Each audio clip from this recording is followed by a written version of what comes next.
Oh, Andy Lou. Andy Lou, where are we Sure. at right now? Sir. As everyone knows, get $50 instantly when you play $5. When you use the promo code LightYears, presented by Prize Picks. Welcome to Light Years. All right, guys. Maybe don't take my gambling advice if you listened to the last episode and I sorely misplayed the Padres Dodgers parlay, but we'll put that behind us. Warriors are 4-0, man.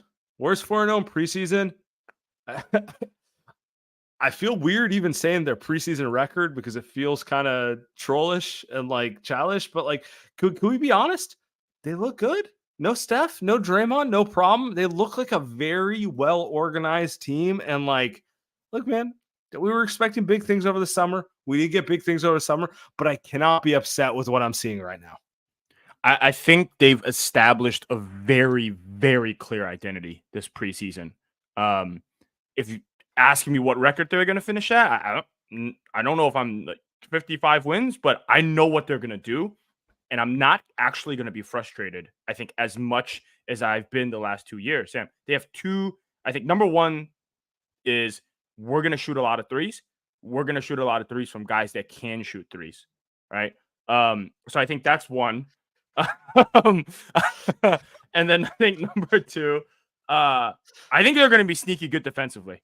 That's what's it's I'm interested. I'm buying. I don't know if I'm like buying a lot. I don't know if I'm buying like $100,000 worth of stock, but I'm buying a little bit on this defense, Sam, because I think those are the clear identities that they're shooting for. Is they're going to bomb from three with depth, and then they're going to be sneaky good defensively because it goes back to depth. They just have a lot of better defensive players up and down the roster.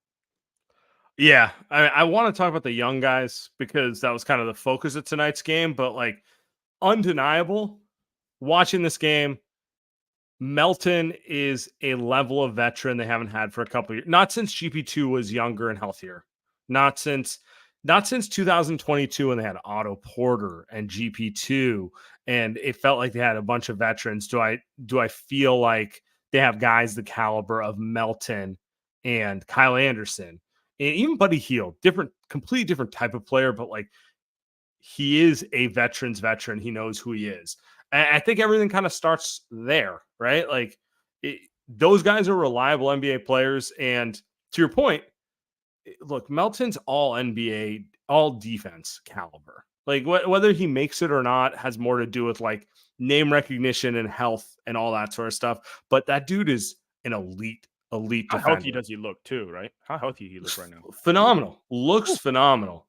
And then Kyle Anderson was meant to play for the Warriors. Like I've been a slow-mo guy. That's like my hipster guy. I'm not an OG or Scotty Barnes guy. I'm a slow-mo guy.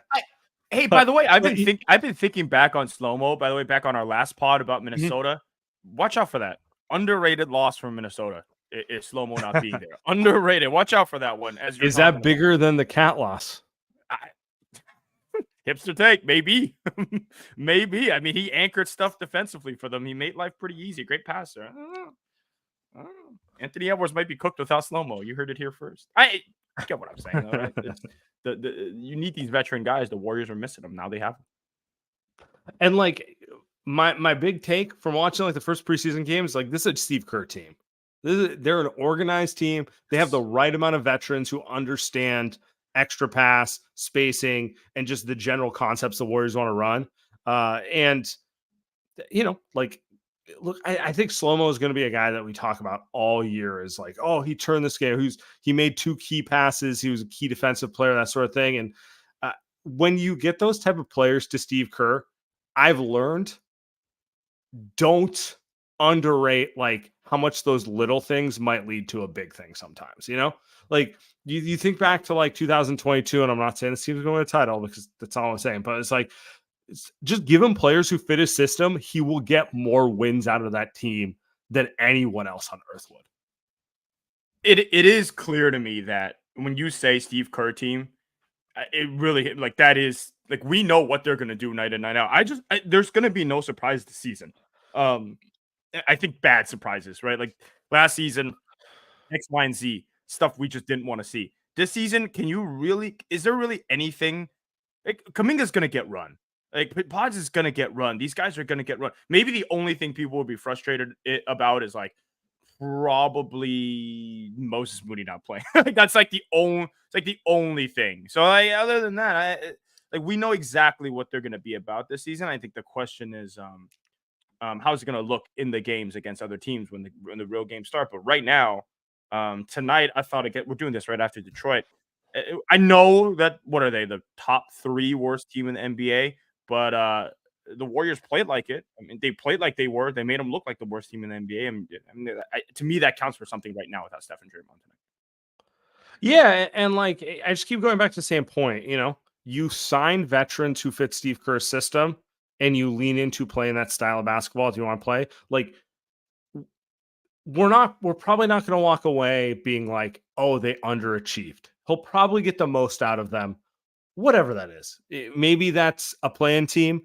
Maybe that's a conference final team. You know what I mean? Like, but I won't walk away from it being like, man, Steve really didn't know how to optimize like Melton and slow-mo. Like, that's kind of the thing where I'm sitting here and I'm just like moving in a positive direction. And, it's better to win all your preseason games than not, right? So the second thing I want to ask you about is like the shooting, man.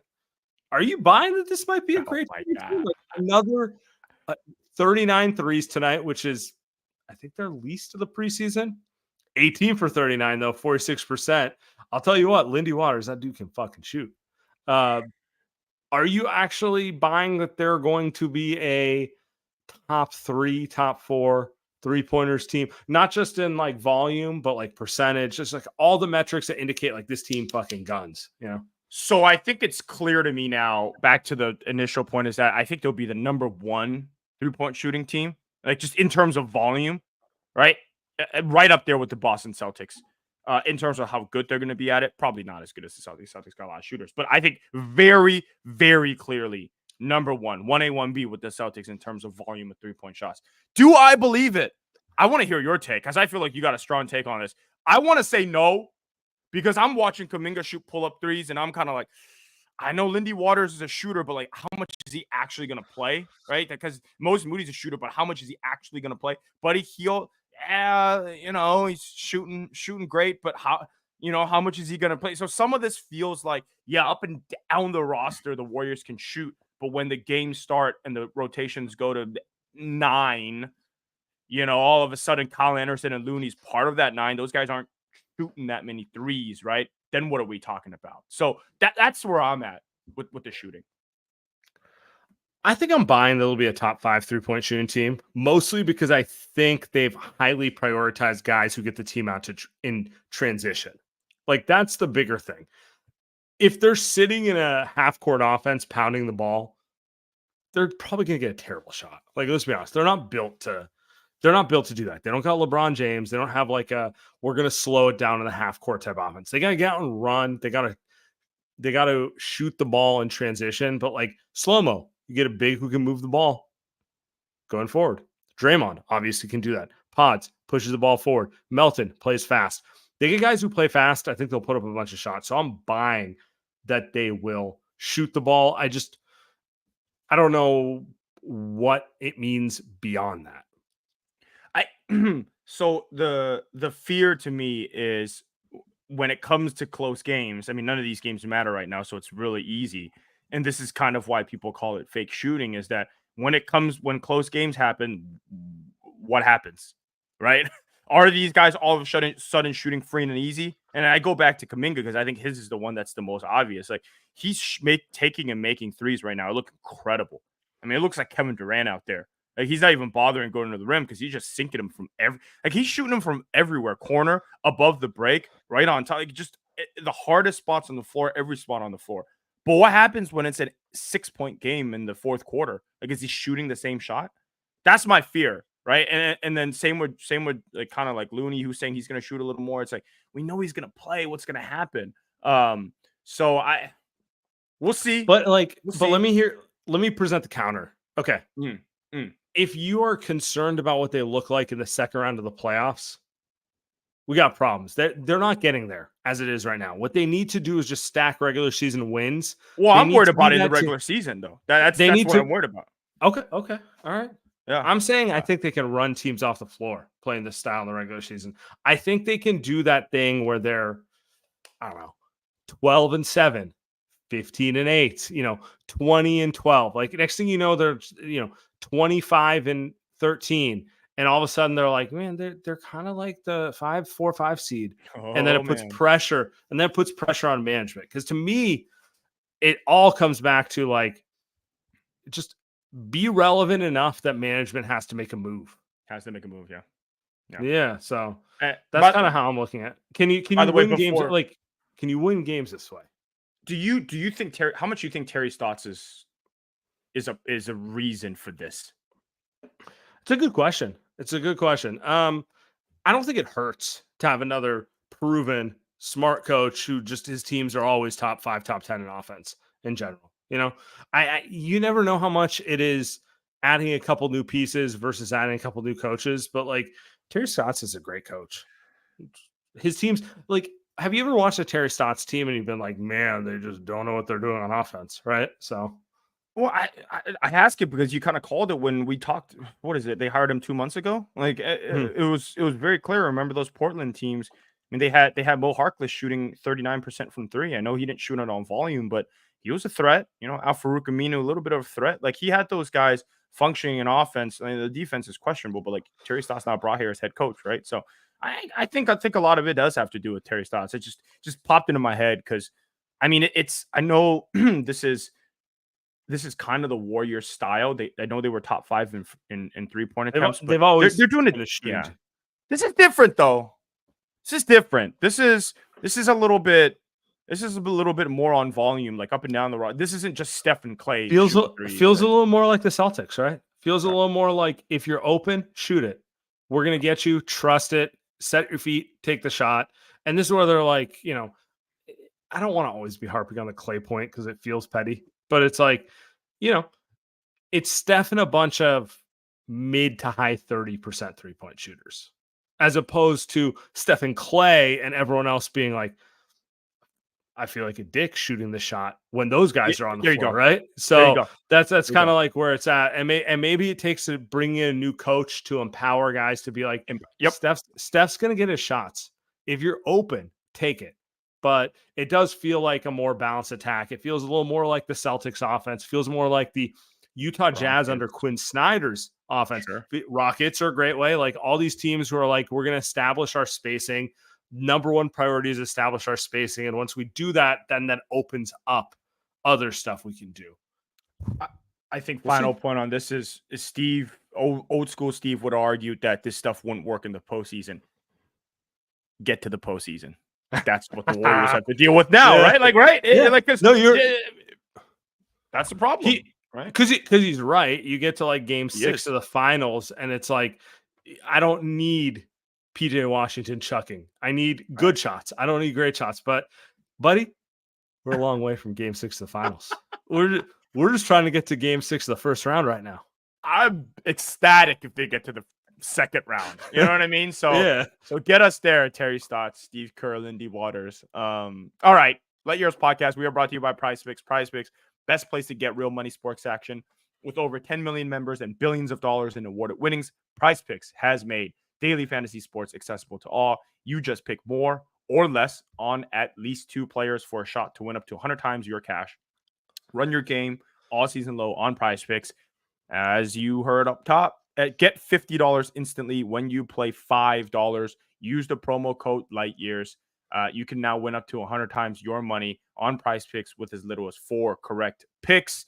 PrizePicks, the best place to get real money sports action. Just over 10 million users.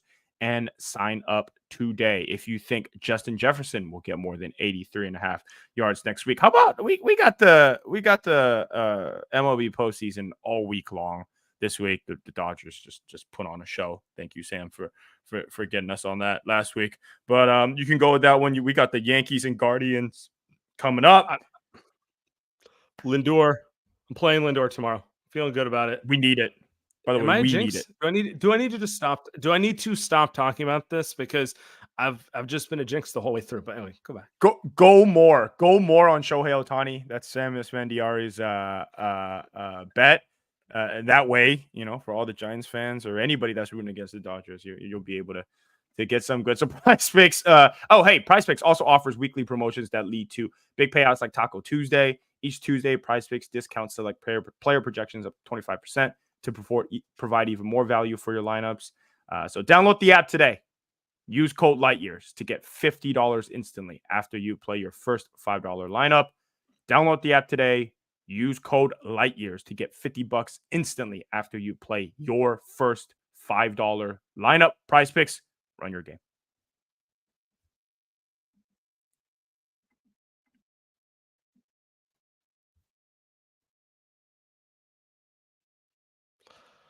Anyway, let's talk about the young guys a little bit. Sorry, dramatic pause. I'm working on my Stephen A. I'm not there yet. I'll be better moving forward. But, no Steph, no Draymond. We're watching Sunday after Detroit Pistons game. And they went out there with the Podz, Melton, Moody, Kuminga, Trace lineup. This is the two timeline. This is the Brandon Schneider lineup. This is the Fitz selling you lineup. You watching that second quarter where they're just sitting there just trying to sell. I have a very hard time with the broadcast, but I'll put that on the side because I like all the players. I like all the players, but it's just like, bro, I just feel like I'm in the middle of a sell that you don't need to do it, is basically my point. I agree. It was insane. Brandon Snyder, he goes on every preseason. He does it, but he was selling the Chase experience, which I thought was really cool. But yeah, I got no comment either. Fans know when someone's really good, right? They don't need to be sold. And we've all watched a lot of basketball, so let's talk through the young guys. Let's start with Podz. Podz left the game with, I think he broke his nose. I don't know. It said nose contusion. No, don't say I don't know that. what that means. His nose. I don't know. Just nose contusion. I don't know. Whatever. It might just be a bruise. Who knows? Yeah. But what I was gonna say is, my main Podz take here is I loved him as a rookie. Probably got a little too high on what was a realistic leap between year 1 and 2, but he's still fucking good. I thought he played a really good game tonight. I think he was in control. Like, he's a point guard, in my opinion. He's a very good point guard. Controls the tempo, gets everyone good shots, gets into the lane. It's a little awkward getting shots up, but like, if you didn't know Cade Cunningham was the first overall pick and Podz was like a mid-round pick, you'd walk away with this game being like, Podz is the better player. And that's kind of like my overall take on it. And I like Cade in general, and I'm not trying to make it that sort of thing, but it reminds me of reminds me in some ways of like the Brock Purdy thing, where people don't want to accept that this guy's just good at what he does to some capacity. The cross Bay Area comparison with Podz and Brock and Cade Cunningham, by the way, just to what you're. I loved him coming out of school, but geez, man, he is. Is it the injuries or what is it? Because he feels like a super high IQ player, but like, can he not shoot turnovers, man? Well, I don't get it. But he's smart. He can be. He's sold as a smart player, so it kind of blows my mind. Like, he should be running the show. He feels like that kind of. I always thought he would be like a nice high usage, big forward type of guy that can create a little bit, maybe 20, 24 points, but kind of like 27-7 type of player. And I just don't see any of that. It doesn't look like he's out of shape. Like, he doesn't look big or anything like that, but I don't see it, Sam. There's just no, where with Podz, I think to your point, like, he doesn't look like Cunningham. Like, he's definitely not as tall, right? He doesn't move 6'6". as well. Yeah. He doesn't move as well, all those things, right? Shot, honestly, like, Cunningham's shot looks pretty nice. Whereas, we'll see with Podz, but Podz is better. He's just better. Like, the production is better. The feel of the game is better.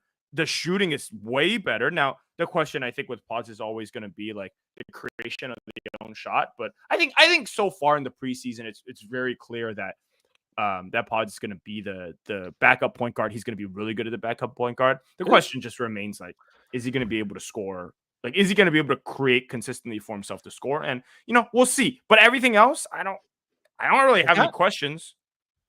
I kind of like that he's coming off the bench. I thought he was going to start coming into this year, and I would like to see him as a starter long term, but I kind of like that, Melton's been so good that it's not even a question, and Podz gets to just be a second unit guy.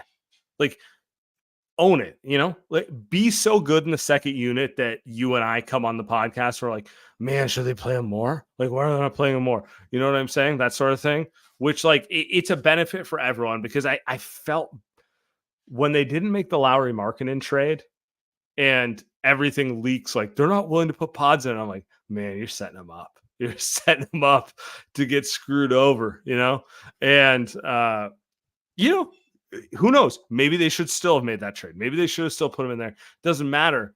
Puts him in a situation where he can be a little more comfortable and really work on growing his game that way. I thought it would be the best path forward, just because it's just a better fit for them. I think regardless of whether one should be or one shouldn't be, like it's just way better for him to come off the bench, because like the other thing is Podz is also a way better ball handler. Not ball handler, decision maker than Melton. One thing about Melton is I don't know how much I need to watch him play point. Let's stick to the 3-point shooting and the defense. It's like nice when I watch him can dribble. Well, it's like one of those things where it's like he can attack a closeout, but once you get to like the third, fourth dribble move, you're like, oh, I don't know where we're going with this anymore. Yeah, we don't need this. It's like someone closes hard and it's a straight line. I'm in. Someone closes hard and there's a crossover and it's not the way to go. He goes to the rim, balls. Anyway, I think they know that. I think they know. I don't think he'll. I think he knows it too. So. Okay. All right. That's Podz. Which one of the young guys is next? Let's go. Which one? Kuminga's like. Okay. Kuminga's in. I don't want to. He's in the most interesting situation here because he's playing, in my opinion, out of position for the most part. Like, he's not a 3 with 2 non-shooting bigs. That's not who he is, right? And tonight he got to play the 4 a little bit, but like this roster is kind of a weird fit for his skill set. But then again, another good night of shooting the ball. 3 for 5 from 3, 4 for 7 on Friday. His shot, he does look just more comfortable shooting the ball. He does just like less thinking, more shooting in general. And I still kind of want him more to attack than shoot threes, but like, I'm not going to be mad if he's shooting threes and hitting them, So he's in a weird spot with his roster in general, but like, it's hard to walk away from preseason not being like, man, he's starting to shoot the ball more and they're going in. And like, it is an important part of his development. He does have to be able to hit an open shot. Like, I don't need him to be Steph Curry. I need him to be able to hit a shot when the defense doesn't guard him. When the defense is like, you're not a shooter. And he's like, fuck this. I'll hit this, like that sort of thing. Right. I think you're right. I think the fit is a little unfair to him, actually. Because I'm watching these games and it's pretty cramped up for him. It's not like he's this amazing off the dribble creator type of guy, but if you give him spacing in an isolation situation or he's cutting to the rim, it's an easy bucket every single time, most of the time. And right now he's really getting none of that. So I think it is a little unfair to him. But like you said, I think the shooting is incredible. We'll see like how sustainable that is. If it's sustainable, the dude's going to average 25 points. If he's going to shoot like that, he's going to average 25 points. So I don't think that's sustainable. But the question mark, I think, for me is the 2 separate halves tonight. I thought he was pretty bad defensively in the first half. I don't know what it is. Maybe he just doesn't care. But in the second half, he was much better. I think like I said, I don't know what it is. When they had what's the guy that's stealing money? Tobias Harris on Detroit right now. He's like trying to back down Kuminga a couple of times. It just doesn't work because he's big, he's strong, right? He can bump a little bit. And so like you see the kind of vision for him defensively, but sometimes you'll just see guys like drive right by him. You're like, dude, how's Cade Cunningham getting by you? Like, he didn't really even put a move together and he's going by you, right? So I know. I think those are still questions, but none of that really matters if you can shoot like that. But I have my reservations. I mean, just realistically, I mean, dude shooting like 50% from three, it's kind of insane. And they're off the dribble. They're not spot ups. You're talking about like what you're talking about a spot. You're not shooting spot up threes, man. He's shooting pull up threes. It's insane if he can make those. He's comfortable right now. He's very comfortable right now. Let's see how it translates going forward. And like the other part of this is Wiggins hasn't played in the preseason. And we'll talk about it later, but like what does that do? What does that do to Kuminga's comfort level? Because part of all these guys' comfort level is they finally have space to play. They're not worried about Clay coming in, but they're also not worried about Wiggins coming in right now. Like JK gets to play through mistakes. Moses Moody, the king of being screwed over by the rotation, gets to play through mistakes. And how does that change when Wiggins comes back? So I don't know. We'll see. We'll see going forward. But before we do that, I think we got to tell you about someone. Light Years Podcast. We are brought to you by Game Time. Game Time is an authorized ticket marketplace of Major League Baseball, which makes getting tickets faster and easier. Prices on the Game Time app actually go down the closer it gets to the first pitch, with killer last-minute deals, all-in prices, views from your seat, and their lowest price guaranteed. Game Time takes the guesswork out of buying MLB tickets. Man, you got the playoffs going on right now, NLCS, ALCS. I'm trying to remember the last playoff Giants game I went to, and it might have been like 2012. Get used to it, buddy. Not going to playoffs for another decade either. Oh man, I just want to see them go to the playoffs so I can use Game Time. That's all I want. Just go to playoffs, use Game Time. Tickets. Actually, no, I lied. I actually was there. I actually used Game Time, bought the tickets to the game that Buster Posey hit the opposite field home run against Walker Buehler. They ended up losing that series in 5, but they won that game against the Dodgers. Those were good times in 2021. I did use Game Time, though. We were actually, Light Years was sponsored by Game Time in 2021. So anyway, you get priority last minute deals. Save up to 60% off buying last minute for sports, concerts, comedy, theater, etc. Flash deals save even more with exclusive in-app deals on select seats ahead of the game or event. Zone deals save even more when you choose a section and let Game Time choose the seats. Lowest price guarantee or Game Time will credit you 110% of the difference. Game Time ticket coverage, your purchase is covered with the most flexible customer service policy in the ticketing industry. Take the guesswork out of buying MLB tickets with Game Time. Download the Game Time app, create an account, use code LIGHTYEARS for $20 off your first purchase. Terms apply. Again, create an account, redeem code LIGHTYEARS, Light Years, for $20 off. Download Game Time today. Last minute tickets, lowest price guaranteed. You going next week to the Niners Chiefs game? -1.5. Yes, that's going to be the last game I go to before I don't get to go to anything for like however how long. So yes, I will be there. Hopefully, we don't get the 100 degree heat that people. Who the Niners for last night? The Cardinals. You see the stands? It's been a weird week Bay Area weather-wise. It's been a weird maybe 10 to 14 days even, but we'll put that behind us. Let's keep going. So Moody, we didn't pod after Friday night's game.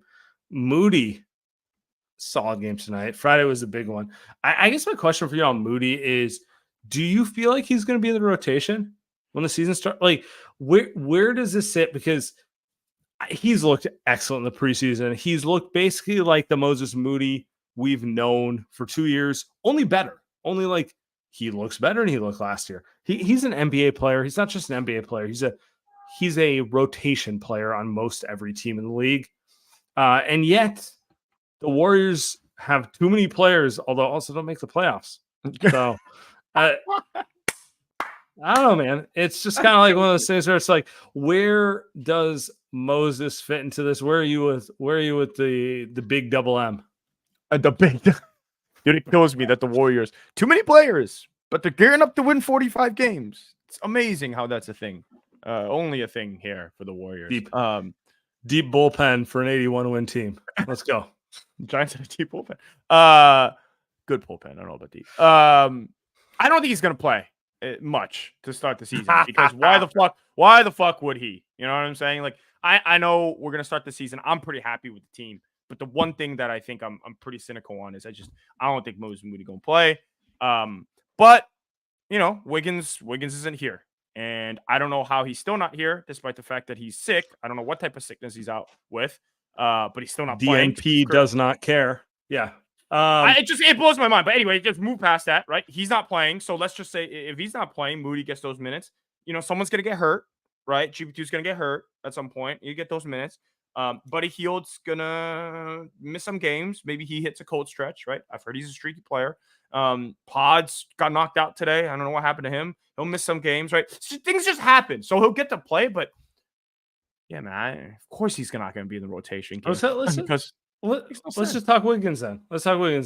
So Steve Kerr pregame did say he expects Wiggins to play on Tuesday, and it's probably going to be more of a throw him out there for I don't know, a handful of minutes. Don't read too much into it. But Friday night, dress rehearsal. I'm trying to get everyone, which makes sense to me. All that's logical. Tuesday, preseason, first game back. He's been sick. Let him play. Friday, let's see where we're at with the entire thing.